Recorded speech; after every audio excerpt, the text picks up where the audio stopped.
میں کوئی چائے نہیں بنائے گی, کوئی ناشتہ نہیں بنائے گی, کوئی کپڑے نہیں بدلے گی, اس بیچ میں کوئی میک اپ نہیں ہوگا, کوئی سنگار نہیں ہوگا. یہ پھر ہم علماؤں کی اور ہم اماموں کی توہین ہے اور بے عزتی ہے. یہ ہے کہ اس عمل کی بھی تصحیح کی ضرورت ہے, اس کو بھی دھیان میں رکھا جائے اور اس کو بھی درست طریقے سے کیا جائے, نیت بھی درست ہو. اگر نمبر 1 پہ یہ سمجھ لیجئے کہ اگر ہم یہ سمجھتے ہیں کہ جیسے ہمارے یہاں شادی کے موقع پر بہت سارے کام ہو رہے ہیں یا بہت سارے رسم و رواج کو ہم انجام دے رہے ہیں, ویسے ہی ایک رسم یہ بھی ہے کہ پروگرام ہم کریں اور کروا لیں, تو پھر یاد رکھیے اس پروگرام کا کوئی فائدہ نہیں ہے.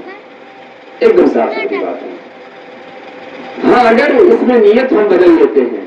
ارادہ درست کر لیتے ہیں, طریقہ بدل لیتے ہیں, وہ یہ کہ ہم یہ چاہتے ہیں, شریعت نے ہمیں یہ حکم دیا ہے, ہمیں اپنے نبی علیہ الصلوۃ والسلام کے ذریعے سے یہ خبر ملی ہے اور ہمیں یہ بتایا گیا ہے, ہمارے اکابروں کا طریقہ یہ ہے کہ جب کوئی کام کرو تو اس کو دینی طریقے سے کرو, دینی دائرے میں کرو, دینی مسائل کو جان کے کرو, دینی طور طریق کو, شرعی معاملات کو جان کر کے کرو. ہم یہ پروگرام اس نیت سے کر رہے ہیں کہ ہمارے گھر میں جو کام ہونے والا ہے, چاہے وہ نکاح کا عمل ہو, چاہے ولیمے کا عمل ہو, چاہے بارات آنے والی ہو. بارات آنے والی ہے تو دوسری بات ہو جائے گی, بارات کا کوئی الگ وشے ہے, اس کو بات کریں گے. ہاں نہیں, آنے والی کے موقع پر بھی ہوا کرتا نا ہمارے یہاں. اور یا اسی طریقے سے عقیقے کا ہو یا کوئی اور مسئلہ ہو, لوگ گھر شفٹنگ کرتے ہیں تو پروگرام کرتے ہیں, کریں اس نیت سے کریں کہ ہم ایسے موقع پر جو کام کرنے جا رہے ہیں اس کام کے تعلق سے اللہ کے کلام میں کیا رہنمائی ملتی ہے, جناب محمد رسول اللہ صلی اللہ علیہ وسلم کے کیا پیغام ہے ایسے موقع پر, کیا فرمان ہے ایسے موقع پر. اگر ہم اس نیت سے کرتے ہیں اور کوئی ان باتوں کو جان کر, سن کر, سمجھ کر عمل کرتے ہیں تو یقیناً ہمارا یہ پروگرام میں قبول ہے, یہ باعث خیر ہے, یہ ثواب کی چیز ہے, اصلاح کا ہے. لیکن اگر جیسے ہم نے رسم بنا لیا ہے بہت ساری چیزوں کو, ویسے ہم یہ سمجھے کہ یہ بھی ایک رسم ہے, تو پھر اس کا کوئی فائدہ نہیں ہے. اس لیے اپنی نیت کو, اپنے ارادے کو درست کر لینا چاہیے. جو اب بھی کر رہے ہیں وہ بھی, اور جنہیں بعد میں کرنے کا ارادہ ہے وہ بھی نیت درست کر لیں. ایک چیز. دوسرے یہ میں بڑی ضرورت کے ساتھ کہنے کی کوشش کرتا ہوں کہ ہم پروگرام کرواتے ہیں اور کرتے ہیں, یہ پنڈال بھی لگا ہے, لائٹ بتیاں بھی لگی ہے, سجاوٹیں بھی لگی ہے, ٹھیک ہے, جتنی وسعت ہے ہمارے پاس اور جتنی ہمارے پاس حلال کی کمائی ہے, اتنے میں آرائش کی بھی, آشائش کی بھی, زیبائش کی بھی گنجائش ہے. یاد رکھیے گا, سود لے کر کے,